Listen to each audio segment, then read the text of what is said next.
Assalamualaikum warahmatullahi wabarakatuh. Halo semua kawan pajak, kembali lagi nih ya bersama kami di acara podcast KPP Pratama Surabaya Sawahan.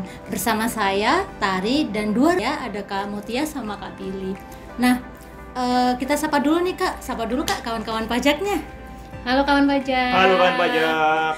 Nah, kembali di episode kali ini, episode 2, kita bakal membahas tema baru. Nah, kalau tahun lalu kita udah membahas tentang UHPP ya Kak ya? Iya, betul. Nah, untuk episode kali ini, di episode kedua, kita akan membahas tema yang agak hangat nih ya Kak ya. Tema yang lagi hot-hotnya, lagi hangat-hangatnya, sedang diperbincangkan mungkin dengan kawan pajak semuanya, yakni tentang NIK menjadi NPWP. Kayaknya memang topik yang kita angkat kali ini topik yang cukup hangat ya Kak ya? Betul sekali. Di topik ini di Instagram, di Twitter, di mana-mana itu lagi diomongin nih NIK, berarti saya harus sudah bayar pajak dong gitu.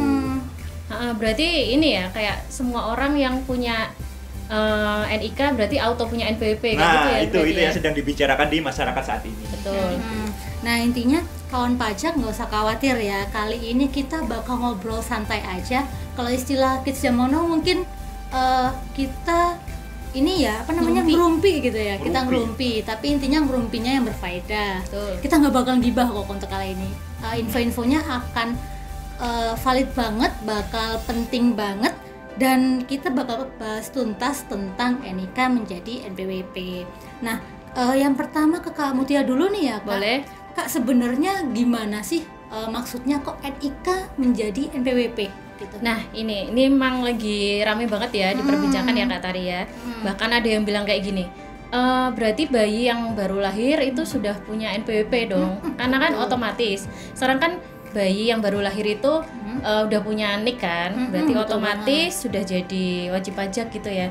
Nah, ini adalah sebuah kesalahpahaman yang harus diluruskan seperti itu. Jadi NIK sebagai NPWP ini itu sudah disahkan dalam Undang-Undang HPP tahun 2021 lalu. Kemudian Juli 2022 kemarin itu ada PMK-nya, PMK 112 ya, Juli tahun 2022 kemarin, tentang NPWP bagi WPOP, WP Badan dan instansi pemerintah diterbitkan untuk memperbarui aturan perpajakan yang mana menggunakan NIK bagi WNI, dan untuk badan nanti ditambahkan angka 0 di depannya. Ya, di depan. Betul.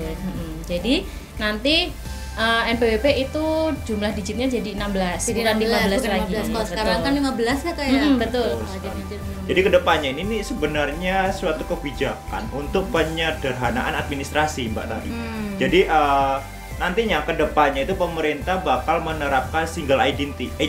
Jadi cuman ada satu identitas saja. Kita kan sudah punya, ada nomor BPJS, ada nomor NPWP, NIK, nomor kesehatan dan lain sebagainya. Nah, kedepannya kita hanya fokus ke satu identitas saja, yaitu NIK itu tadi. Kayak gitu. Jadi intinya sebenarnya perubahan NIK digunakan menjadi nomor NPWP ini untuk memudahkan kawan pajak ya. Betul semuanya. sekali. Nah, sebenarnya NIK jadi NPWP nih, ini berlakunya sejak kapan sih Kak sebenarnya? Sebenarnya mulai dari sudah disahkannya UU HPP yang 2021 kemarin ya. Tapi di PMK 112 kemarin itu mulai disahkan tanggal 14 Juli tahun 2022. Jadi yang WPOP yang punya NIK itu NIK-nya nanti akan menjadi nomor NPWP kita. Jadi yang awalnya ada 2 nomor, punya NPWP sama punya NIK. Nah, besok cukup 1 nomor NIK aja. Jadi cukup 1. Jadi kalau dulu kita punya tahu ada 2 nomor gitu ya, kita akan minta dulu Bapak punya NPWP tahu enggak? NIK-nya kita minta juga kadang ya. Iya, jadi ada 2 nomor NIK dan nomor NPWP. Untuk saat nantinya yang digunakan hanya nomor NIK dengan 16 digit. Betul. Nah, berarti nanti yang 15 digit nih Kak, yang NPWP nggak digunakan lagi gitu ya? Iya, nanti seperti itu. Jadi cukup menghafal 1 nomor aja, nomor NIK aja. Tapi kalau untuk sekarang ini masih belum bisa digunakan sepenuhnya ya Kak Tari, baru bisa di beberapa layanan perpajakan aja. Jadi misalnya untuk layanan di DJP online kayak lapor SPT tahunan itu bisa menggunakan nomor NIK. Nanti untuk layanan yang fullnya akan bisa digunakan per tanggal 1 Januari 2024 gitu. Oke, jadi sebenarnya nggak serta-merta langsung semua aplikasi nggak bisa diakses pakai NPWP gitu ya. Betul. Jadi sebenarnya untuk kawan pajak nggak perlu khawatir ya, nggak perlu kaget atau gimana. Sebenarnya untuk keseluruhan aplikasi DJP nanti baru bisa full menggunakan NIK akan dilaksanakan pada 1 Januari 2024. Jadi untuk saat ini masih bisa menggunakan NPWP gitu ya, Betul masih sekali. bisa. Nah Kak, otomatis sekarang kan belum nyampe nih, belum Januari 2024, masih masa peralihan. Ada nggak sih yang perlu dilakukan oleh kawan pajak terkait NIK mereka gitu? Apakah mereka harus update atau mungkin ya udah saya cukup diem aja, nggak usah ke KPP atau gimana, nanti biar DJP yang melakukan perubahan, gimana nih Kak? Ya, jadi di masa transisi ini wajib pajak, kawan pajak ini hanya perlu konfirmasi data mereka masing-masing. Dan konfirmasi ini pun dilaksanakan secara online, kawan pajak.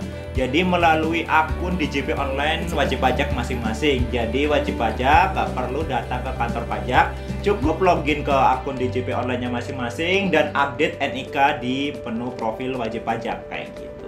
Oke, jadi intinya nggak perlu ini ya kayak nggak perlu ke kantor pajak ya. Betul. Jadi sebenarnya kawan pajak kalau misal mau update cukup lewat aplikasi DJP online ya. Betul sekali. Nanti login pakai NPWP masing-masing dulu, kemudian melakukan updating gitu ya, validasi NIK-nya. Nah, terus ini nih Kak, kita bahas yang lagi hangat banget. Pada dasarnya kan semua warga negara Indonesia itu punya NIK ya kawan-kawan ya. Betul, Nah, betul.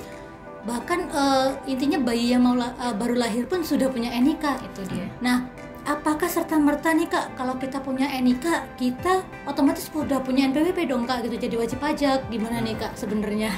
Nah, ini yang sering jadi salah kaprah di Iya, sering masyarakat banget ya. ya. Jadi di sini kita coba meluruskan. Memang sejak bayi kita itu sudah dianggap sebagai subjek pajak sebenarnya. Subjek pajak itu bukan berarti wajib pajak. Betul. Nah, sedangkan wajib pajak itu pasti subjek pajak kayak gitu. Oke. Jadi orang yang memiliki NIK belum tentu memiliki NPWP, karena untuk memiliki NPWP itu harus memenuhi persyaratan subjektif dan objektif. Oke. Nah, ketika dua persyaratan ini sudah terpenuhi, maka orang itu harus wajib mendaftarkan diri untuk mendaftarkan NPWP. Nah, itu tadi. Jadi untuk mendapatkan NPWP kita perlu daftar terlebih dahulu. Jadi perlu kayak daftar, gitu. nggak bisa langsung Nggak ya? bisa langsung otomatis, tetap harus daftar dulu kayak gitu. Kalau dulu kan pada saat kita mendaftarkan NPWP kita dapat NPWP nomor yang 15 Yang 15 digit digit kan. itu ya. Nah, sekarang kalau bedanya itu sekarang pakai NIK. NIK yang 16 ya, kita yang nggak dapat 16 NPWP 15 digit Jadi lagi. tidak dapat nomor yang 15. Baru gitu, tapi pakai NIK yang Betul. sudah kita miliki. Nah, betul, tapi kecuali yang badan. Badan. Kalau badan NPWP-nya tetap yang 15 tadi, cuman ditambah angka 0 di depan angka 15 tadi kayak Oke, gitu. jadi khusus untuk badan ya. Kalau badan tetap pakai NPWP karena mereka nggak punya NIK ya Kak pada Betul dasarnya. sekali, ya. Badan kan nggak punya NIK, jadi nanti nomor mereka tetap 15 digit dari NPWP tapi ditambah angka 0 di depannya, gitu ya. Betul. Nah, oke, sudah terjawab ya mungkin teman-teman, kawan-kawan semuanya, bahwa tidak secara otomatis ketika kita semua nih kawan pajak semuanya punya Punya NIK, NIK, langsung punya NPWP atau jadi wajib pajak. Nah, harus tetap daftar ya Kak intinya. Nah, Betul. terus kalau semisal nih saya punya NIK, saya mau daftar, saya sudah punya penghasilan, umur saya mencukupi, kemudian saya tinggal di Indonesia, cara pendaftarannya gimana ya Kak ya? Atau mungkin saya harus bawa formulir apa aja, apakah harus datang ke kantor pajak atau mungkin bisa online Kak? Nah, untuk saat ini untuk pendaftaran NPWP sendiri itu dilakukan secara online Kak Tari, melalui website irek.pajak.go.id. Nah, nanti tinggal ngisi data-data aja di irek itu, kemudian disubmit. Terus bagi yang di masa transisi ini, nanti kalau daftar NPWP itu masih dapat Katanya 15 digit. nomor yang 15 digit. Jadi menunggu sampai tanggal 1 Januari 2024 nanti kayak gitu. Nah, sembari menunggu itu, kita sudah mendapatkan NPWP, kita perlu melakukan namanya pemuktahiran data nih. Jadi kita lakukan update dulu data NIK kita di akun DJP online kita, di mana di situ nanti kita login dulu di djponline.pajak.go.id, lalu masuk ke menu profil. Di situ kita akan masukkan data NIK kita dan data kartu keluarga juga. Kartu keluarga, ya. Baru kita klik update data di situ. selain itu kita juga bisa update data diri kita pribadi seperti email, nomor handphone, dan sebagainya. Lalu kalau misal ada error seperti data belum valid, nah nggak usah panik kawan pajak. Jadi kawan pajak tinggal datang saja ke kantor pajak terdaftar wajib pajak semua, atau bisa langsung menghubungi ke Krim Pajak di 1.500 200. Nah, untuk kawan pajak nih ya, kalau semisal nanti ketika validasi ya kayak ketika melakukan update di DJP online kok ada kendala, jangan panik dulu, nggak usah panik. Kawan pajak bisa kontak ya kayak ke Krim Pajak 1.500 200. Jadi tadi nggak perlu datang ke kantor pajak, bisa lewat DJP online kapanpun, dimanapun 24 jam. Kawan pajak semuanya bisa update datanya. Jadi nanti jangan lupa masuk ke menu profil ya kak ya. Betul sekali. Masuk ke menu profil, nanti kakak semua kawan-kawan update nick-nya, klik valid, kemudian bisa mengupdate nomor telepon, email dan sebagainya. Nah kak, ini intinya kan wajib pajak harus validasi NIK-nya dulu nih. Betul. Nah batasnya kapan kak? Kan tadi katanya per 1 Januari 2024 seluruh aplikasi DJP sudah pakai yang NIK. Kapan kak batas waktunya? Ya, batas waktu untuk validasi data yaitu tadi. Pokoknya sebelum 1 Januari 2024, kawan pajak diharapkan segera lakukan validasi di akun DJP online-nya masing-masing kayak gitu.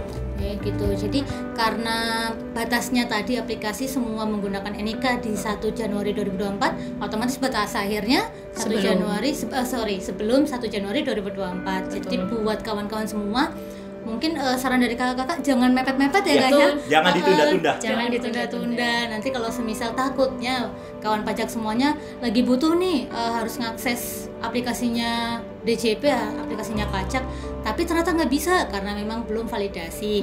Jadi kalau saran dari kakak-kakak semuanya jangan ditunda-tunda. Nanti takutnya ketika butuh tidak bisa akses, kemudian panik baru cari data-data yang dimiliki. Nah mungkin kalau untuk bahasan kali ini sudah cukup dulu ya kak ya. Yes. Nanti kita bahas di episode-episode selanjutnya. Untuk rumpi sesi ini kita cukupkan dulu.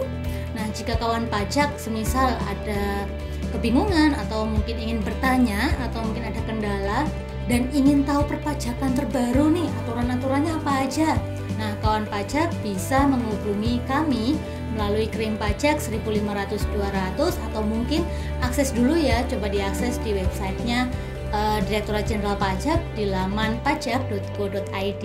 Baru ketika misal kawan pajak semuanya masih kebingungan, ingin langsung berinteraksi dengan kami, bisa menghubungi atau mendatangi KPP di mana kawan pajak semuanya terdaftar. Oke, akhir kata, sampai jumpa di episode podcast selanjutnya. Dan jangan lupa ya untuk kawan pajak semuanya, tetap semangat, tetap sehat. Pajak kuat, Indonesia maju. Wassalamualaikum warahmatullahi wabarakatuh.